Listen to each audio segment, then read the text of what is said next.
ಏನು ಮಾಡಿ ಸುಮ್ಮನೆ ಇರೋಕ್ಕಾಗಲ್ವ ನಿನಗೆ? ಏನಾದ್ರು ಮಾಡ್ತಾನೆ ಇರಬೇಕು. ಹಾಂ ಓ ನೋಡಿ ಇಲ್ಲಿ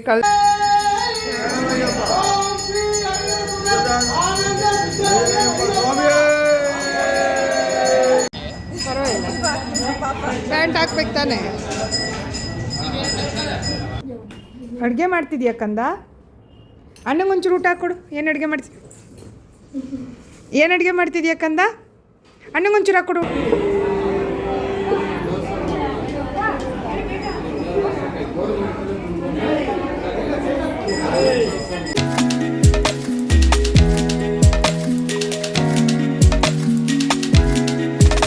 ಹಾಯ್ ಹಲೋ, ಎಲ್ಲರಿಗೂ ನಮಸ್ಕಾರ. ಎಲ್ಲರೂ ಹೇಗಿದ್ದೀರಾ? ಐ ಹೋಪ್ ಎಲ್ಲರೂ ಚೆನ್ನಾಗಿದ್ದೀರಾ ಅಂತ ಅಂದ್ಕೊಂಡಿದ್ದೀನಿ. ನಾವು ಕೂಡ ತುಂಬ ಚೆನ್ನಾಗಿದ್ದೀವಿ. ನಾವಿವತ್ತು ನನ್ನ ಸಿಸ್ಟರ್ ಮನೆಗೆ ಹೋಗ್ತಾ ಇದ್ದೀವಿ. ಯಾಕೆಂದರೆ ತಮ್ಮನೇಲೆಲ್ಲಿ ಗೊತ್ತಾಗಿರುತ್ತೆ ನಿಮಗೆ, ಅಯ್ಯಪ್ಪ ಸ್ವಾಮಿ ಪೂಜೆ ಅವರು ಹೋಗ್ತಾ ಇದ್ದಾರೆ ಮಾಲೆ ಹಾಕ್ಕೊಂಡು ಅಯ್ಯಪ್ಪ ಸ್ವಾಮಿಗೆ. ಸೊ ಅದಕ್ಕೋಸ್ಕರ ಹೋಗ್ತಾ ಇದ್ದೀವಿ. ಆ್ಯಂಡ್ ಹಂಗೆ ಮಶ್ರೂಮ್ ವೆಜಿಟೇಬಲ್ ಪಲಾವ್ ಮಾಡೋ ರೆಸಿಪಿನ ಶೇರ್ ಮಾಡ್ತಾಯಿದ್ದೀನಿ. ಅಲ್ಲೇನೇನಾಗುತ್ತೆ ಅನ್ನೋದನ್ನೆಲ್ಲ ಕೊನೆ ತನಕ ನೋಡ್ತಾ ಇರಿ. ಸೊ ನೋಡಿ, ನನ್ನ ಮಗಳಿಗೆ ವೀಡಿಯೋ ಆನ್ ಮಾಡಿದ್ದೀನಿ ಅಂತ ಎಲ್ಲಿ ಅಂತ ಗೊತ್ತಿಲ್ಲ, ಅದು ಹುಡುಕ್ತಾ ಇದೆ, ಇಲ್ಲ ಯಾರಿಗೂ ಹೇಳ್ತಿದ್ದಾರೆ ಆಯ್ ಅಂತ. ಅಲ್ಲಿ ಇಲ್ಲಿ ಹೋಗ್ತಾಯಿದೆ, ಆಮೇಲೆ ನೋಡ್ತು. ಸೊ ಅದಕ್ಕೊಂಥರ ಖುಷಿ, ಅದೊಂಥರ ನಗು, ಅಲ್ಬಿಟ್ಟು ನಗಲ್ಲ, ಬಾಯೊಳಗೆ ಏನಾಗುತ್ತೆ ಅಂತ ನೋಡೋಣ ಬನ್ನಿ. ಅದಕ್ಕಿಂತ ಮುಂಚೆ ಏನೇನು ಮಾಡಿದ್ಲು ನೋಡೋಣ ಬನ್ನಿ. ಏನು ಮಾಡಿದ್ಯಾ? ಹಾಂ ಏನು ಮಾಡಿ ಸುಮ್ಮನೆ ಇರೋಕ್ಕಾಗಲ್ವ ನಿನಗೆ? ಏನಾದ್ರು ಮಾಡ್ತಾನೆ ಇರಬೇಕು. ಹಾಂ ಓ ನೋಡಿ ಇಲ್ಲಿ ಕಳ್ಸೋಕ್ಕೆ ಎಲ್ಲ ತಂದು ಇಟ್ಕೊಂಡಿದ್ರೆ ಈಗ ಯಾರಪ್ಪ ಹೋಗ್ತಾರೆ? 5 ಎಲೆ 3 ಎಲೆ ಮಿಕ್ಸ್ ಅವಳೆ. ಅವಾದರೂ ಚೆನ್ನಾಗಿದ್ದಾವಲ್ಲ, ಈ ಸತಿ 3 ಹೇಳೋಣ. ಅವನು ತೊಗೊಂಬಂದಿದ್ದ, ಮತ್ತೆ ಹೋಗು ಅಂದರೆ ಗುರ್ರ ಅಂತಾನೆ. ಅಮ್ಮು ಏನೋ ಮಾಡ್ತೀಯ ನೀನು? ಪಪ್ಪಿ ಸುಮ್ಮನೆ ಇರೋಕ್ಕಾಗಲ್ವ ನಿನಗೆ? ನೋಡಿ, ಏ ಮಮ್ಮಿ ಸುಮ್ಮನೆ ಇರೋಕ್ಕಾಗಲ್ವ ನಿನಗೆ? ಏಯ್ ಬೇಬ್ ನೋಡಿ ಅವಳ ಆಟ, ನೋಡಿ ಎಲ್ಲ ಕಿತ್ತಾಕೊಂಡು ಮನೆ. ನೋಡಿ ಈಗ ಹೂವಿಗೆ ಬಂದಳು. ಒದೆ ಬೇಕೇನೆ? ಬೇಕೌದೆ? ಬೇಕು, ಹಿಡಿ ಬೇಕಂದಲ್ಲ, ಬಾ. ಕತ್ತೆ ಎಲ್ಲ ಹಾಳು ಮಾಡೋದೇ ಕೆಲಸ. ಇಲ್ಲಿ ಅಮ್ಮ ಹೊಡೆದ್ಲ ಚಿನ್ನಿ. ಎಲ್ಲಿಗೆ ಹೊಡೆದ್ಲವ? ಎಲ್ಲಿಗೆ ಹೊಡೆದ್ಲಮ್ಮ? ಪೊಯ್ಯನಾ ಅಮ್ಮ ಎಲ್ಲಿಗೆ ಹೊಡೆದ್ಲ ನಿಂಗೆ? ಪಪ್ಪ ಎಲ್ಲಿ? ಶಿವ ಅನ್ನು ಚಿನ್ನಿ. ಶಿವ ಚಾಕಿ ಕೊಡ್ತೀನಿ, ಹೇಳು. ಶಿವ ಹೇಳು, ಐಸ್ ಕೊಡಿಸ್ತೀನಿ. ಇಲ್ಲಿ ಕೇಳಿ, ಇಲ್ಲಿ ಅಮ್ಮ ಹೋಗ್ಲಿ. ಬುದ್ಧ ಹೇಳು. ಪಪ್ಪ ಹೇಳ್ಕೊಟ್ಟಿದ್ದೆ, ಬುದ್ಧ ಹೇಳು. ಐ ಛ ರಾಮ ಹೇಳು. ರಾಮ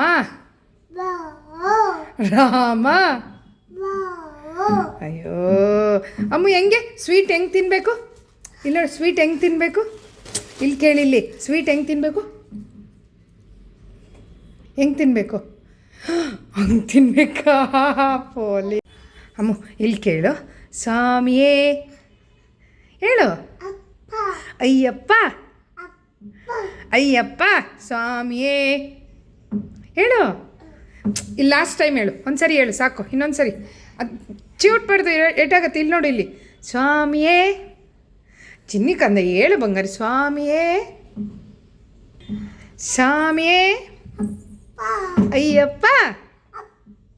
ಅಯ್ಯಪ್ಪ ಕೈ ಹಿಡ್ಕೊಂಡು ಹೇಳು. ಇಲ್ಲಿ ಸ್ವಾಮಿಯೇ ಅಯ್ಯಪ್ಪ ಬೇಡವಾ? ಸರಿ ಬಿಡು, ಮೂಡಿಲ್ಲ. ಹೇಗಿದ್ದರೂ ಹೋಗ್ತಾ ಇದ್ದೀವಿ. ಮನೆಯೆಲ್ಲ ಬೇಗ ಕರ್ಸಿ ಕ್ಲೀನ್ ಮಾಡಿಸಿದ್ದೆ. ಮನೆಯಲ್ಲೂ ಕೂಡ ಪೂಜೆ ಮಾಡಿಬಿಟ್ಟು ದೀಪ ಹಚ್ಬಿಟ್ಟು ಹೋಗೋಣ. ಹೇರ್ ವಾಶ್ ಎಲ್ಲ ಮಾಡಿದ್ವಿ. ಹಾಗಾಗಿ ವೆಡ್ನೆಸ್ಡೇ ನಾರ್ಮಲಾಗಿ ಮಾಡಲ್ಲ ಜಾಸ್ತಿ. ನಾನು ಹೇರ್ ವಾಶ್ ಮಾಡೋದು ಮಂಡೇ ಮತ್ತು ಫ್ರೈಡೇ ಇಲ್ಲ ಥರ್ಸ್ಡೇ. ಸೊ ಹಂಗಾಗಿ ಪೂಜೆನೂ ಮುಗಿಸಿ ಹೋಗ್ತಾ ಇದ್ದೀವಿ. ನಾನು ನನ್ನ ಮಗಳು ಇವತ್ತು ಸೇಮ್ ಡ್ರೆಸ್ ಹಾಕ್ಕೊಂಡಿದ್ದೀವಿ. ಅವಳಿಗೇನು ಗೊತ್ತಾ, ಆಟೋದಲ್ಲಿ ಹೋಗ್ತಿದ್ರೆ ಖುಷಿ. ಮಧ್ಯದಲ್ಲಿ ಕುತ್ಕೊಂಡ್ಬಿಟ್ಟು ಅವಳನ್ನ ಯಾರು ಇಟ್ಕೊಂಬಾರ್ದು, ಅವಳೇ ಕುತ್ಕೋಬೇಕು. ಆ ಕಡೆ ಈ ಕಡೆ ಅಳಗಾಡ್ಬಾರ್ದು. ಬಿದ್ದೋಗ್ತಾಳೆನೋ ಭಯ ಇದ್ರೂ ಕೂಡ ಅವಳೇ ಇಟ್ಕೊಂಡು ಕುತ್ಕೋಬೇಕು. ಕೈನ ತೆಗ್ದೆಸಿತಾಳೆ, ಕಾಲನ್ನ ತೆಗ್ದೆಸಿತಾಳೆ. ನಾನೇ ಕುತ್ಕೋಬೇಕು ಬಿಡು ಅಂತ ಹೇಳ್ತಾಳೆ. ಇನ್ನೊಂದು ಸ್ವಲ್ಪ ದೊಡ್ಡವಳಾಗ್ಬಿಟ್ರೆ ಇನ್ನೇನು ಕೇಳೋದೇ ಬೇಡ ಅನಿಸುತ್ತೆ. ಆಮೇಲೆ ಹಾಯ್ ಅಂತ ಒಂದ್ಸರಿ ಹೇಳ್ಬಿಡ್ತಾಳೆ.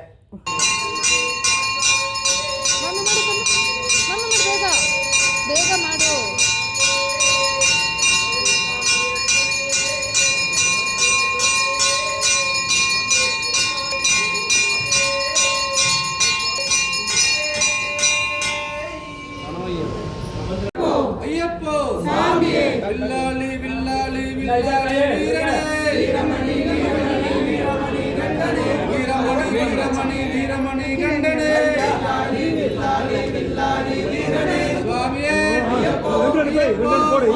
ವರ್ಷ ಸಂಕ್ರಾಂತಿ ಹಬ್ಬದ ಟೈಮಲ್ಲಿ ಹೋಗ್ತಾರೆ ಜನವರಿ ತಿಂಗಳಲ್ಲಿ. ಸೊ ಈ ಸರಿ ಇವ್ರಿಗೇನೋ ಕೆಲಸ ಇದ್ದಿದ್ದರಿಂದ ಎಲ್ಲರೂ ಹೋಗಿದ್ರು. ಇವ್ರ ಬ್ಯಾಚ್ ಮಾತ್ರ ಒಂದು 10-15 ಜನ ಏನೋ ಉಳಿದಿದ್ರು ಎಲ್ಲ ಒಟ್ಟಿಗೆ ಹೋಗೋಕ್ಕೆ ಅಂತ ಹೇಳಿಬಿಟ್ಟು.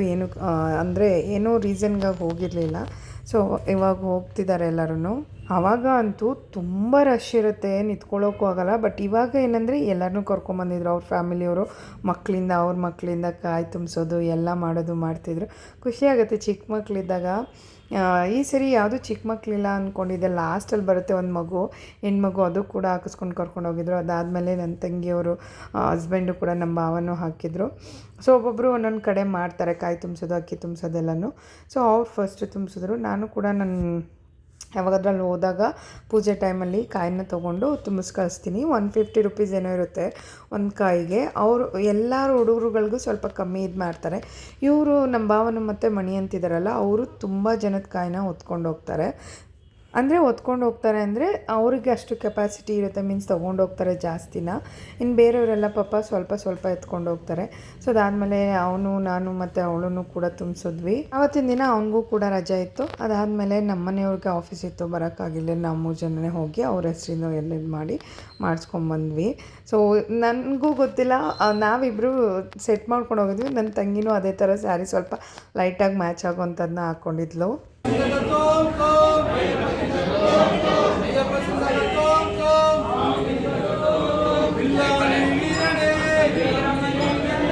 ಸಣ್ಣ ಮಗು ಅಂತ ಯಾವುದೂ ಇಲ್ಲ ಆಯಿತಾ, ಇವಳೇನೇ ಇರೋದು ಇವಾಗ. ಮೊದಲು ಸಿಯಾ ಅಂತಿದ್ಲಲ್ವ, ಅವಳ ತಮ್ಮ ಇವಾಗ ಕಿಯಾ ಇದ್ದಾನೆ. ಅದ್ರ ಮಧ್ಯದಲ್ಲಿ ಇವಳು ಹುಟ್ಬಿಟ್ಟಿದ್ದೆ ಆ್ಯಕ್ಚುಲಿ. ಅಂದರೆ ಅವಳು ದೊಡ್ಡವಳಿದ್ದಾಳೆ, ಅವ್ರ ಮನೆ ಕೆಳಗಡೆ, ನನ್ನ ಸಿಸ್ಟರ್ ಮನೆ ಕೆಳಗಡೆ ಇರೋರು ಎಲ್ಲರಿಗೂ ಅಷ್ಟಕ್ಕೆ ಸಿಯಾ ಅಷ್ಟನ್ನು ಯಾರೂ ಇದು ಮಾಡಲ್ಲ. ಬಟ್ ಇವಳು ಸ್ವಲ್ಪ ನನ್ನ ತಂಗಿ ಮನೇಲಿ ಅಷ್ಟು ಇಷ್ಟ ಎಲ್ಲ ಜಾಸ್ತಿ ಇದು ಮಾಡ್ತಿರ್ತಾಳ. ಎಲ್ಲರಿಗೂ ಕಂಡ್ರೆ ಅವಳನ್ನ ತುಂಬಾ ಇಷ್ಟ ಅಂತ ಹೇಳ್ಬೋದು.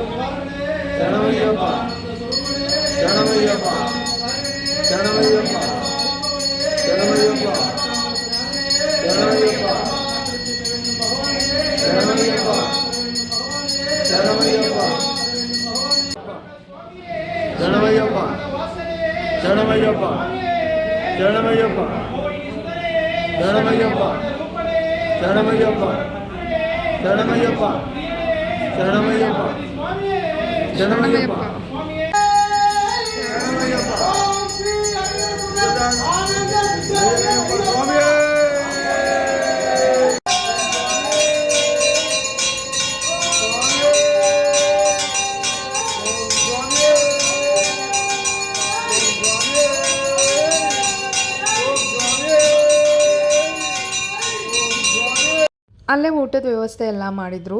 ತುಂಬ ಜನ ಇದ್ದಾಗಂತೂ ಊಟಕ್ಕೂ ಅಲ್ಲಿ ನಿಲ್ಲೋಕ್ಕೆ ಟೈಮ್ ಇರ್ತಾ ಇರಲಿಲ್ಲ, ಮೀನ್ಸ್ ಜಾಗ ಇರ್ತಾ ಇರಲಿಲ್ಲ. ಈ ಸರಿ ಅಂತೂ ಪೀಸ್ಫುಲ್ಲಾಗಿ ಒಂಥರ ಊಟ ಮಾಡ್ಕೊಂಬಂದಿದ್ದೆ, ಗೊತ್ತಾಗಲಿಲ್ಲ. ಒಬ್ಬಟ್ಟು, ವಡೆ, ವಾಂಗಿಬಾತ್ ಅಂಡ್ ಚಟ್ನಿನ ಮಾಡಿಸಿದ್ರು. ತುಂಬ ಟೇಸ್ಟಿಯಾಗಿತ್ತು. ಉದ್ದ ಇದೆಯಾ ಕುಶಾಗ್ರ? ನೀನೇನು ಭಾರಿ ಉದ್ದ ಇದೆಯಾ?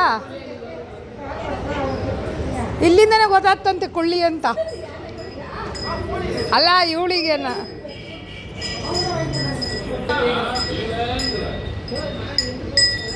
ಅಕ್ಕಳಿಕ್ಕಮ್ಮ.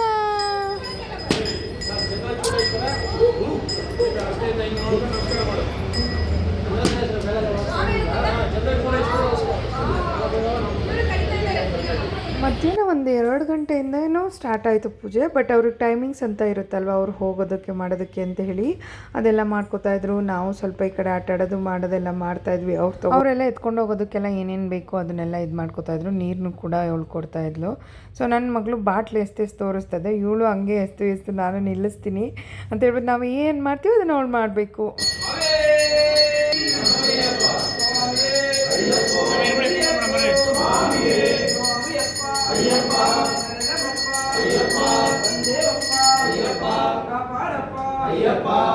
ಹೇಳು ಕಣ್ಣ.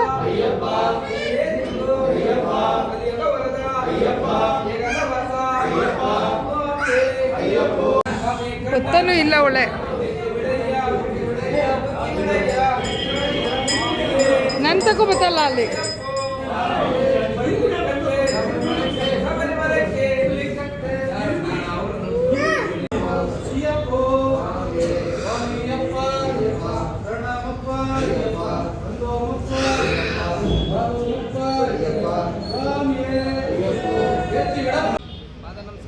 ಪಾದ ನಮಸ್ಕಾರ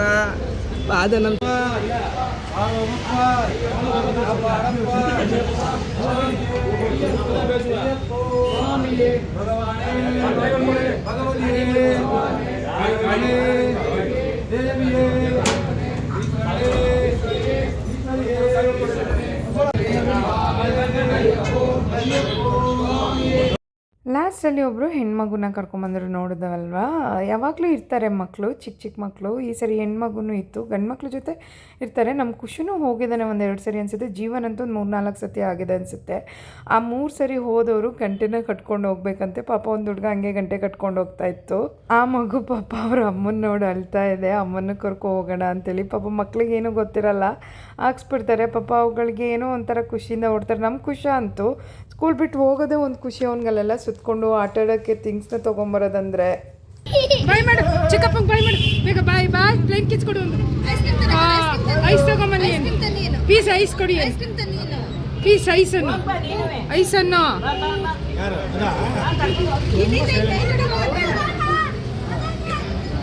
ಲಾಸ್ಟು ಇದಕ್ಕೆ ಗಾಡಿಗೆಲ್ಲ ದೇವರಿಗೆಲ್ಲ ಇದು ಮಾಡಿ ಕಾಯಿ ಹೊಡಿತಾರೆ. ಅದಾದಮೇಲೆ ಹೊರಡ್ತಾರೆ. ಸೊ ಇದು ಅವ್ರು ಹೊರಟ್ಮೇಲೆ ನಾವು ಇನ್ನೇನು ಮಾಡೋದು, ಸ್ವಲ್ಪ ಹೊತ್ತು ಬಿಟ್ಬಿಟ್ಟು ಇಲ್ಲಿಂದ ಹೊರಡಬೇಕು. ಏನೋ ಒಂಥರ ಖುಷಿನೂ ಇರುತ್ತೆ, ಒಂಥರ ಭಯನೂ ಇರುತ್ತೆ, ಸೇಫಾಗಿ ಹೋಗಿ ಬರಲಿ ಅಂತ ಹೇಳ್ಬಿಟ್ಟು. ಸರಿ ಅಂತೇಳ್ಬಿಟ್ಟು ಕಾಯಿ ಹೊಡೆದ ತಕ್ಷಣ ಅವ್ರು ಬಾಯಿ ಅಂತಲೂ ಕೂಡ ಹೇಳಬಾರ್ದಂತೆ. ಅವರಲ್ಲಿ ನಿಲ್ಲೋದು ಇಲ್ಲ, ಹೊರಟ್ಬಿಡ್ತಾರೆ. ಸೊ ಇವರೇ ಜಾಸ್ತಿ ಎಲ್ಲ ಇದನ್ನು ಇದು ಮಾಡಿಕೊಡೋದು, ದೇವಸ್ಥಾನದಲ್ಲೆಲ್ಲನೂ ಇದು ಮಾಡೋದು. ಸೊ ಅದು ಹೊಡೆದಿದ್ದ ತಕ್ಷಣ ಅವ್ರು ಇಮಿಡಿಯೇಟಾಗಿ ಹೊರಟ್ಬಿಡ್ತಾರೆ. ಟಾಟಾ ಮಾಡಿ ನಾವು ಕೂಡ ಒಂದು ಸ್ವಲ್ಪ ಹೊತ್ತು ಅಲ್ಲೇ ಇದ್ದು, ಇಮಿಡಿಯೇಟ್ ಬರಬಾರ್ದು ಅಂತ ಹೇಳ್ತಾರೆ. ಸ್ವಲ್ಪ ಹೊತ್ತು ಅಲ್ಲೇ ಇಟ್ಬಿಟ್ಟು ಮನೆಗೆ ಹೋಗೋಣ ಅಂತೇಳಿ ಹೊರಟ್ವಿ ಅಲ್ಲಿಂದ. ಮಶ್ರೂಮ್ ಮಿಕ್ಸ್ಡ್ ವೆಜಿಟೇಬಲ್ ಬಿರಿಯಾನಿ ಅಥವಾ ನೀವು ಪಲಾವ್ ಅಂತಲೂ ಕೂಡ ಅನ್ಬೋದು. ಅದನ್ನು ನಾನು ಶೇರ್ ಮಾಡ್ತಾಯಿದ್ದೀನಿ. ಸೊ ನಾನಿಲ್ಲಿ ಹೋಗಿ ಫ್ರೆಶ್ ಇದನ್ನು ತಂದಿದ್ದೆ. ಇದು ಫ್ರೆಶ್ಶು ಏನು ಅನ್ನೋದೇ ಗೊತ್ತಾಗಲ್ಲ, ಬಿಕಾಸ್ ಅಲ್ಲಿ ತೊಗೊಂಬಂದು ಎಷ್ಟು ದಿನ ಇಟ್ಟಿರ್ತಾರೋ ಏನೋ ಗೊತ್ತಿಲ್ಲ. ಬಟ್ ಇದು ಕಲರ್ ಚೇಂಜ್ ಆಗುತ್ತೆ. ನಾನು ಮಶ್ರೂಮ್ನ ಜಾಸ್ತಿ ಯೂಸ್ ಮಾಡಿಲ್ಲ, ಬಟ್ ಈ ನಡುವೆ ಯೂಸ್ ಮಾಡೋಣ ಅಂತೇಳಿ ತೊಗೊಂಬಂದಿದ್ದೀನಿ. ಬಟ್ ಕ್ಲೀನಾಗಿ ಇದನ್ನೆಲ್ಲ ಕಟ್ ಮಾಡ್ಕೊತಾ ಇದ್ದೀನಿ. ನನಗೆ ಗೊತ್ತಿಲ್ಲ ಹೇಗೆ ಮಾಡೋದಂತನೂ, ಬಟ್ ಆದರೂ ಕುಕ್ಕಾದಾಗ ಎಲ್ಲ ಹುಳಗಳು ಸತ್ತೋಗ್ಬಿಡುತ್ತಲ್ಲ ಅಂಥೇಳಿ ಒಂದು ನಂಬಿಕೆ ಇರುತ್ತೆ. ಅದೊಂದು ಇದ್ರ ಮೇಲೆ ಇರ್ಬೋದು. ಬಟ್ ಹುಳಗಳೇನೂ ಕಾಣಿಸ್ತಾ ಇಲ್ಲ ನೋಡಿದ ಮಟ್ಟಿಗೆ. ನಿಧಾನಕ್ಕೆ ಎಲ್ಲ ಕಟ್ ಮಾಡ್ತಾಯಿದ್ದೀನಿ. ಸೊ ಈ ನಡುವೆ ತುಂಬ ಮಶ್ರೂಮ್ ತಿನ್ನೋದಕ್ಕೆ ಶುರು ಮಾಡಿದ್ದೀನಿ. ಮುಂಚೆ ತಿಂತಾ ಇರಲಿಲ್ಲ, ಈ ನಡುವೆ ಮನೇಲೂ ತಿನ್ಸೋಣ, ನಾವು ತಿನ್ನೋಣ ಅಂಥೇಳಿ ರೆಡಿ ಮಾಡ್ತಿದ್ದೀನಿ ಎಲ್ಲ. ಇದ್ರ ಜೊತೆ ಸ್ವಲ್ಪ ತರಕಾರಿಗಳನ್ನೂ ಕೂಡ ಕಟ್ ಮಾಡ್ಕೊತಾ ಇದ್ದೀನಿ. ಕ್ಯಾರೆಟು, ಬೀನ್ಸು ಆ್ಯಂಡ್ ಫ್ರೆಶ್ ಮಟರ್ ತೊಗೊಂಬಂದಿದೆ, ಅಂದರೆ ಬಟಾಣಿ, ಅದನ್ನು ಕೂಡ ತೊಗೊಂಬಂದಿದೆ. ಅದನ್ನು ಹಾಕಿ ಮಾಡೋಣ ಅಂಥೇಳಿ. ಸೊ ತುಂಬ ಅದೇ ಪಲಾವ್ ಅದೇ ಥರ ಇದೆಲ್ಲ ತಿಂದು ಬೇಜಾರಾಗುತ್ತಲ್ವ. ಸರಿ ಡಿಫ್ರೆಂಟಾಗಿ ಏನಾದರೂ ಹಾಕಿ ಮಾಡೋಣ ಅಂತ ಹೇಳ್ಬಿಟ್ಟು ಮಶ್ರೂಮ್ ತೊಗೊಂಬಂದಿದ್ದೀನಿ. ಈ ಮಶ್ರೂಮ್ ಬಿರಿಯಾನಿಗೆ ನಾನು ಮಸಾಲನ ಏನೇನು ಹಾಕ್ತೀನಿ ಅಂತ ಹೇಳಿದ್ರೆ, ಫಸ್ಟಿಗೆ ನಾನು ಕಾಯಿ ತುರಿ ತುರಿದಿಟ್ಕೊಂಡಿದ್ದೀನಿ. ಕಾಯಿ ತುರಿ ಹಾಕಿ ಮೆಣಸಿನ್ಕಾಯಿ ಹಾಕಿಬಿಟ್ಟು ಸ್ವಲ್ಪ ನಮಗೆ ಎಷ್ಟು ಬೇಕು ಅಷ್ಟು ಮೆಣಸಿನ್ಕಾಯಿ ಹಾಕಿದ್ರೆ ಸಾಕು. ಸೊ ಫಸ್ಟಿಗೆ ಇದು ಸ್ವಲ್ಪ ದೊಡ್ಡ ಮೆಣಸಿನ್ಕಾಯಿ ಇತ್ತು, ಅದಕ್ಕೋಸ್ಕರ ಕ್ಲೀನಾಗಿ ಗ್ರೈಂಡ್ ಆಗಲಿ ಅಂತ ಹಾಕ್ತಾಯಿದ್ದೀನಿ. ಆ್ಯಂಡ್ ಅದ್ರ ಜೊತೆ ಫ್ರೆಶ್ ಅಂದರೆ ಅವಾಗಿನ ಹಸಿದಿತ್ತು ಕಾಯಿ, ಅದ್ರ ಜೊತೆ ಸ್ವಲ್ಪ ಕೊತ್ತಂಬರಿ ಸೊಪ್ಪು ಹಾಕ್ಬಿಟ್ಟು ಗ್ರೈಂಡ್ ಮಾಡ್ಕೊತೀನಿ. ಯಾಕೆ ಅಂದರೆ ನಾನು ಹಂಗೆ ಕಟ್ ಮಾಡಿ ಹಾಕಲ್ಲ, ಅದಕ್ಕೋಸ್ಕರ. ಸೊ ಅದೆಲ್ಲ ಕ್ಲೀನಾಗಿ ಆದಮೇಲೆ ಅದಕ್ಕೆ ಸ್ವಲ್ಪ ಮತ್ತೆ ಪುದೀನ ಸೊಪ್ಪು ಬೇಕಂದರೆ ಆಪ್ಷನಲ್ಲು ಹಾಕ್ಬೋದು ನೀವು, ಇಲ್ಲಾಂದರೆ ಸ್ಕಿಪ್ ಮಾಡಿದ್ರಾಯ್ತು. ನಮ್ಮ ಮನೆ ಮೇಲೆ ಬೆಳೆದಿದ್ದಾರೆ ಆ್ಯಕ್ಚುಲಿ. ಸೊ ಅಲ್ಲಿಂದ ಕಿತ್ಕೊಂಬಂದು ಹಾಕ್ತಾಯಿದ್ದೀನಿ. ಅದು ಗ್ರೈಂಡ್ ಮಾಡ್ಕೊಂಡಾದ್ಮೇಲೆ ಇನ್ನು ಮಸಾಲೆಗೆ ಏನೂ ಜಾಸ್ತಿ ಹಾಕಲ್ಲ, ಬಿಕಾಸ್ ಎಲ್ಲ ಈ ಥರ ಫ್ರೈಗೆ ಹಾಕೋಣ ಅಂದ್ಕೊಂಡು. ಸೊ ಒಂದು ಕುಕ್ಕರ್ ಅಥವಾ ಪ್ಯಾನ್ ನೀವು ಏನರಲ್ಲಿ ಮಾಡ್ತೀರಾ ಅದನ್ನು ತೊಗೊಂಡು ಸ್ವಲ್ಪ ಆಯಿಲ್ ಹಾಕಿ ಸಾಸಿವೆ, ಜೀರಿಗೆ, ಕರಿಬೇವಿನ ಸೊಪ್ಪು ಹಾಕ್ಬಿಟ್ಟು ಸ್ವಲ್ಪ ಫ್ರೈ ಆಗ್ತಿದೆ ಅದು ಅಂದಾಗ, ಸಿಡಿತಾ ಇದೆ ಅಂದಾಗ ಪಲಾವ್ ಎಲೆ ಹಾಕ್ತಾಯಿದ್ದೀನಿ, ಮತ್ತು ಲವಂಗ ಹಾಕ್ತಾಯಿದ್ದೀನಿ, ಚಕ್ಕೆ, ಜೀರಿಗೆ ಎಲ್ಲ ಇದಕ್ಕೆ ಹಾಕ್ಬಿಡ್ತೀನಿ, ಏಲಕ್ಕಿ ಎಲ್ಲ. ಯಾಕೆಂದರೆ ನಾನು ಗ್ರೈಂಡ್ ಮಾಡೋಕ್ಕೆ ಒಂದೊಂದು ಸರಿ ಹಾಕ್ತೀನಿ, ಒಂದೊಂದು ಸರಿ ಇಲ್ಲೇ ಹಾಕ್ಬಿಡ್ತೀನಿ. ಕ್ಲೀನಾಗಿ ಎಲ್ಲನೂ ಫ್ರೈ ಮಾಡ್ಕೊತೀನಿ. ಫ್ರೈ ಮಾಡ್ಕೊಂಡಾದಮೇಲೆ ಅದಕ್ಕೆ ಆನಿಯನ್ ಕಟ್ ಮಾಡಿ ಇಟ್ಕೊಂಡಿರ್ತೀನಿ. ಆನಿಯನ್ ಕಟ್ ಮಾಡ್ಕೊಂಡು ಹಾಕಿದ್ದು ಸ್ವಲ್ಪ ಪಿಂಕಿಶ್ ಬರೋವರೆಗೂ ಹಾಕ್ಬಿಟ್ಟು ಕ್ಲೀನಾಗಿ ಫ್ರೈ ಮಾಡಿದ್ಮೇಲೆ ಸ್ವಲ್ಪ ಟೊಮೆಟೊನ ಹಾಕ್ಕೋತೀನಿ. ಟೊಮೆಟೊನ ನಾವು ಮಸಾಲೆ ಹಾಕಿದ್ಮೇಲೂ ಕೂಡ ಹಾಕ್ಬೋದು, ಬಟ್ ಮುಂಚೆನೇ ಹಾಕಿದ್ರೂ ಓಕೆ. ಇವಾಗ ಏನಾಗುತ್ತೆ ಅಂದರೆ ಈ ಆನಿಯನ್ ಎಲ್ಲ ಇಟ್ಟಾಗ ನನ್ನ ಮಗಳೇನಾದರೂ ಮಾಡ್ತಿರ್ತಾರಲ್ಲ, ಅವ್ರ ಕಡೆ ಗಮನ ಕೊಟ್ಟಾಗ ಎಲ್ಲ ಸ್ವಲ್ಪ ಜಾಸ್ತಿ ಫ್ರೈ ಆಗಿಬಿಟ್ಟಿರುತ್ತೆ. ಸೊ ಅದಾದಮೇಲೆ ಅದಕ್ಕೆ ಸ್ವಲ್ಪ ಶುಂಠಿ ಬೆಳ್ಳುಳ್ಳಿ ಪೇಸ್ಟ್ನ ಹಾಕ್ತಾಯಿದ್ದೀನಿ. ರೆಡಿ ಇದ್ದಾಗ ಅದನ್ನು ಗ್ರೈಂಡಿಗೆ ಹಾಕೋತೀನಿ, ಇಲ್ಲಾಂದರೆ ರೆಡಿಮೇಡ್ ಕೂಡ ತಂದು ಇಟ್ಕೊಂಡಿರ್ತೀನಿ. ಈಗ ಏನು ತಿನ್ನೋದು ಬಿಡೋದಪ್ಪ ಅನ್ನೋಂಗಾಗುತ್ತೆ. ಎಲ್ಲದರಲ್ಲೂ ಏನಾದರೂ ಹುಡುಕಿ ಎಲ್ಲ ಇನ್ಸ್ಟಾಗ್ರಾಮ್ ಆಗಿರ್ಬೋದು ಎಲ್ಲ ಕಡೆ ವೀಡಿಯೋ ಮಾಡಿ ಹಾಕ್ತಿರ್ತಾರೆ, ಏನು ತಿನ್ನೋದು ಬೇಡ ಅಂತ ಅನಿಸ್ಬಿಡುತ್ತೆ ಒಂದೊಂದ್ಸರಿ. ಅದಾದಮೇಲೆ ಅದಕ್ಕೆ ಸ್ವಲ್ಪ ಮಸಾಲೆನ ಹಾಕಿ ಅದಕ್ಕೆ ಸ್ವಲ್ಪ ಸಾಲ್ಟ್ ಹಾಕ್ಬಿಟ್ಟು ಅದನ್ನು ಸ್ವಲ್ಪ ಹಸಿ ಘಮ ಹೋಗೋವರೆಗೂ ಆದಮೇಲೆ ಸ್ವಲ್ಪ ಮಶ್ರೂಮ್ನ ಹಾಕಿ ಫ್ರೈ ಮಾಡ್ಕೊತೀನಿ. ಅದು ಏಕೆಂದರೆ ಗಟ್ಟಿ ಸಿಗುತ್ತೆ ಅಂತ ಹೇಳಿಬಿಟ್ಟು. ಸೊ ಈ ಸರಿ ಸ್ವಲ್ಪ ಜಾಸ್ತಿ ಜಾಸ್ತಿ ಫ್ರೈ ಆಗಿಬಿಟ್ಟಿತ್ತು, ಸಿಗ್ತಾನೇ ಇರಲಿಲ್ಲ. ಅದಾದಮೇಲೆ ಏನು ಕ್ಯಾರೆಟು, ಬೀನ್ಸು ಮತ್ತು ಬಟಾಣಿ ಇತ್ತಲ್ವ, ಅದನ್ನು ಕ್ಲೀನಾಗಿ ಫ್ರೈ ಮಾಡ್ಕೊತೀನಿ. ಯಾಕೆಂದರೆ ನಾನು ಇಲ್ಲಿ ಕುಕ್ಕರ್ ವಿಷಲ್ ಮಾಡಿಸ್ತಾ ಇಲ್ಲ. ವಿಷಲ್ ಮಾಡಿಸಿದ್ರೆ ಕೆಳಗಡೆ ಒಂಥರ ಮೆತ್ತೆ ಥರ ಆಗಿಬಿಡುತ್ತೆ. ಅದಕ್ಕೋಸ್ಕರ ಹಂಗೇ ಕುಕ್ಕರ್, ಬಿಕಾಸ್ ದೊಡ್ಡ ಇದಿರೋದ್ರಿಂದ, ಮೌತ್ ಇರೋದ್ರಿಂದ ಬಾಯಿ ಇದೆಯಲ್ವ, ಅದು ಕ್ಲೀನಾಗಿ ಅರಳೋದಕ್ಕೆ ಸರಿ ಹೋಗುತ್ತೆ ಅಂತೇಳಿ. ಅದಾದಮೇಲೆ ನೀರು ಹಾಕ್ಬಿಟ್ಟು ಕುದಿಯೋಕೆ ಇಡ್ತೀನಿ. ಅದು ಕುದ್ದ ಮೇಲೆ ಅಕ್ಕಿನ ಹಾಕಿ ಹಂಗೇ ನಾನು ಹಿಂಗಿಸ್ತೀನಿ. ಸೊ ಕುಕ್ಕರ್ ವಿಷಲ್ ಮಾಡೋಕ್ಕೆ ಹೋಗಲ್ಲ. ನಮ್ಮ ಮನೆಯಲ್ಲಿ ನಮ್ಮೂರ ಕಡೆ ಎಲ್ಲ ಮಶ್ರೂಮ್ನ ನಾನ್ ವೆಜ್ ಅಂದ್ಕೊಂಬಿಟ್ಟಿದ್ದಾರೆ. ಐ ಡೋಂಟ್ ನೋ ಏನಕ್ಕೆ ಅದನ್ನು ನಾನ್ ವೆಜ್ ಅಂತಾರೆ ಅಂತ ಹೇಳಿ. ಇದು ವೆಜ್ಜು, ಗಿಡದಲ್ಲೇ ಬೆಳೆಯೋದಲ್ವ, ಮೀನ್ಸ್ ಯಾವುದೇ ನಾನ್ ವೆಜ್ ಥರದಾದ ಐಟಮ್ಸ್ ಅಲ್ವಲ್ಲ. ಈ ಏನು ಮಾಂಸಾಹಾರಿ ಏನು ಅಲ್ವಲ್ಲ. ಇದು ತಿನ್ನೋದ್ರಲ್ಲಿ ಏನೂ ತಪ್ಪಿಲ್ಲ ಅನ್ನೋದು ನನ್ನ ಅನಿಸಿಕೆ. ಗೊತ್ತಿಲ್ಲ, ಇದು ವೆಜ್ ಅಂತಲೇ ಬರುತ್ತೆ. ಬಟ್ ಜನಗಳು ಹೇಳ್ತಾರೆ ಅಕ್ಕಿ ಹಾಕೋದು ಮರೆತುಬಿಟ್ಟೆ, ಅಕ್ಕಿ ಹಾಕಿದ್ಮೇಲೆ ಮಿಕ್ಸ್ ಮಾಡಿದ್ಮೇಲೆ ಇದು ಮಾಡ್ತಾಯಿದ್ದೀನಿ. ಸೊ ಎಷ್ಟು ಅಕ್ಕಿ ಬೇಕು ಅಷ್ಟು ನೀರು ಹಾಕಿದ್ದೀನಲ್ವ, ಅಕ್ಕಿನ ಇದು ಮಾಡ್ಕೊತೀನಿ. ಪಲಾವ್ ಕೂಡ ರೆಡಿ ಆಯಿತು. ಸೊ ಚೆನ್ನಾಗಿತ್ತು ಕೂಡ ಟೇಸ್ಟು. ಇನ್ನು ಬೇರೆ ಥರ ಪಲಾವ್ಸ್ ಎಲ್ಲ ವೆಜಿಟೇಬಲ್ಸ್ ಹಾಕೆಲ್ಲ ಮಾಡೋದನ್ನು ಶೇರ್ ಮಾಡ್ತೀನಿ ಮುಂದಿನ ದಿನಗಳಲ್ಲಿ. ಸೊ ನನ್ನ ಮಗನಿಗೆ ಪಲಾವ್ ಅಂದರೆ ತುಂಬ ಇಷ್ಟ. ನಮ್ಮ ಮನೆಯವ್ರಿಗೆ ಮಸಾಲೆ ಐಟಮ್ಸ್ ಅಂದರೆ ಸ್ವಲ್ಪ ತುಂಬ ಕಷ್ಟ. ಸೊ ಅದಕ್ಕೆ ನಾನು ಮೊಸರು ಗೊಜ್ಜನ್ನ ಮಾಡ್ಕೊಂಡಿದ್ದೆ. ಅದಕ್ಕೂ ಕೂಡ ನಾನು ಮೊಸರು ಗೊಜ್ಜು ಮಾಡಿದಾಗ ಹೆಲ್ತಿಯಾಗಿರಲಿ ಅಂಥೇಳಿ ಸೌತೆಕಾಯಿ, ಕ್ಯಾರೆಟು ಎಲ್ಲ ಹಾಕ್ಬಿಟ್ಟು ಮಾಡ್ತೀನಿ. ಬಟ್ ನನಗೆ ಟೊಮೆಟೊ ಹಾಕಿದ್ದು ಇಷ್ಟ ಆಗಲ್ಲ. ಹಾಗೆಯೇ ತುಂಬ ಚೆನ್ನಾಗಿರುತ್ತೆ ಕ್ಯಾರೆಟು. ಇವತ್ತೊಂಥರ ರೆಡ್ ಆರೆಂಜ್ ಕಲರ್ದೇ ಇದು ಸಿಕ್ಕಿತ್ತು ಕ್ಯಾರೆಟು, ಅದನ್ನು ಹಾಕಿದ್ದೀನಿ. ಅದೇನೋ ಊಟಿ ಕ್ಯಾರೆಟ್ ಅಂತಲೂ ಏನೋ ಹೇಳ್ತಾರೆ, ಹಲ್ವಾಗಿ ಹಾಕ್ತಾರೆ. ಅದು ತುಂಬ ಚೆನ್ನಾಗಿರುತ್ತೆ. ಟೇಸ್ಟ್ ಅಂತೂ ತುಂಬ ಚೆನ್ನಾಗಿತ್ತು. ನೀವು ಹೀಗೆ ಮಾಡ್ತೀರಾ, ಬಟ್ ನಾನು ರೆಸಿಪಿ ಶೇರ್ ಮಾಡ್ತೀನಿ. ಒಂದ್ಸರಿ ಟ್ರೈ ಮಾಡಿ ನೋಡಿ ಹೇಗಿತ್ತು ಅನ್ನೋದನ್ನು ಕಮೆಂಟ್ ಮಾಡಿ. ಗೊತ್ತಾಗುತ್ತಲ್ಲ ಮಮ್ಮಿ, ಅಡುಗೆ ಮಾಡ್ತಿದ್ಯಾ ಕಂದ? ಅಣ್ಣಂಗೊಂಚೂರು ಊಟ ಹಾಕ್ಕೊಡು. ಏನು ಅಡುಗೆ ಮಾಡ್ತಿದ್ಯಾ ಕಂದ? ಅಣ್ಣಂಗೊಂಚೂರು ಹಾಕ್ಕೊಡು ಊಟ ಕೊಡ್ತಾವ ಕಳ್ತಿನ್ನ. ಹೆಂಗಿದೆ ಅಮ್ಮ? ಹೆಂಗಿದೆ ಕಂದ? ಎಲ್ಲ ನಾವು ಬಾಯೊಳಗೆ ತಿರುಗ್ತಾವಳೆ. ಕುಶಂಗೊಂದು ಕೊಡು ಕಂದ. ಏನಾರು ಕೆಲಸ ಮಾಡ್ಬೇಕಾರೆ ಒಂದು ಪಾತ್ರೆಗೆ ಸೌಟ್ ಹಾಕ್ಬಿಟ್ಟು ಕೊಟ್ಟರು ಸುಮಾರು ಹೊತ್ತು ಆಡ್ತಾ ಇರ್ತಿತ್ತೆ.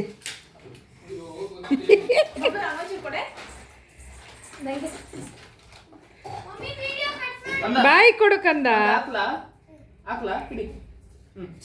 ಬಟ್ಲು ಬೇರೆ ಉಷು ಒಂದು ಬಟ್ಲು ತಗೋಬೇಕಂದ ಅವಳಿಗೆ. ಇವನು ಅಂತಾರೆ ಇವನಿಗೆ. ಚೆನ್ನಾಗಿತ್ತಕ್ಕಂದ ಅಡುಗೆ. ಕೇಳು ಟೇಸ್ಟ್ ಹೆಂಗಿತ್ತೆ ಅಂತ ಎಲ್ಲರಿಗೂ.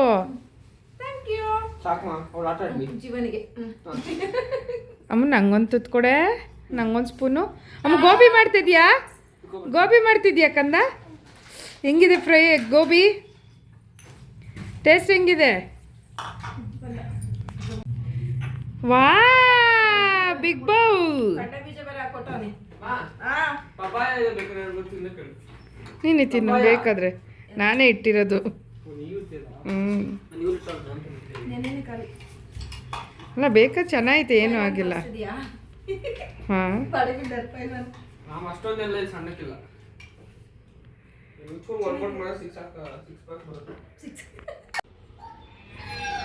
ಓಯ್ ಸಿಯಾ, ತಿಂಡಿ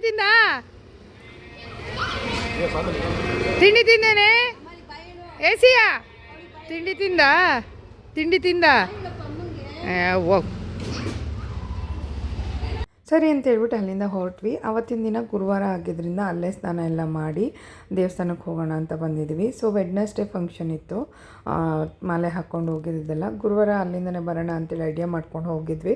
ಹಂಗೆ ಅಲ್ಲಿಂದನೇ ಬೆಳಗ್ಗೆ ದೇವ್ರ ಪೂಜೆ ಮುಗಿಸ್ಕೊಂಡು ಮನೆಗೆ ಬಂದ್ವಿ. ಏನೋ ಒಂಥರ ಅಲ್ಲಿ ಏನಾಗುತ್ತೆ ಅಂದರೆ, ಬೆಳಗ್ಗೆ ಒಂದು 11 ಗಂಟೆ ಮೇಲೆ ಹೋದರೆ ರಶ್ ಇರುತ್ತೆ, ಒಂದು 6 o'clock ಮೇಲೆ ಹೋದರೆ ರಶ್ ಇರುತ್ತೆ. ಇಲ್ಲಾಂದರೆ ಆರಾಮಾಗಿ ದೇವ್ರನ್ನ ನೋಡಿಕೊಂಡು ಪೀಸ್ಫುಲ್ಲಾಗಿ ಬರ್ಬೋದು ಅಂತ ಹೇಳ್ಬೋದು. ಸೊ ತುಂಬಾ ಚೆನ್ನಾಗಿರುತ್ತೆ, ಹೋಗೋಕ್ಕೇನೋ ಒಂಥರ ಖುಷಿ ಅನಿಸುತ್ತೆ ಗುರುವಾರ ಬಂತಂದರೆ. ಹೋಪ್ಫುಲಿ ಈ ವಿಡಿಯೋ ನಿಮ್ಗೆ ಇಷ್ಟ ಆಯಿತು ಅಂತ ಅನ್ಕೋತೀನಿ. ಇಷ್ಟ ಆದರೆ ಲೈಕ್, ಶೇರ್, ಕಮೆಂಟ್ ಮಾಡೋದನ್ನು ಮರಿಬೇಡಿ. ನಾನು ಈ ವ್ಲಾಗ್ನ ಇಲ್ಲಿಗೆ ಏನು ಮಾಡ್ತಾಯಿದ್ದೀನಿ. ನಿಮಗೆ ನೆಕ್ಸ್ಟ್ ವ್ಲಾಗಲ್ಲಿ ಸಿಗ್ತೀನಿ. ಅಲ್ಲಿ ತನಕ ನಗ್ತಾ ಇರಿ, ಖುಷಿಯಾಗಿರಿ. Love you all, bye, take care.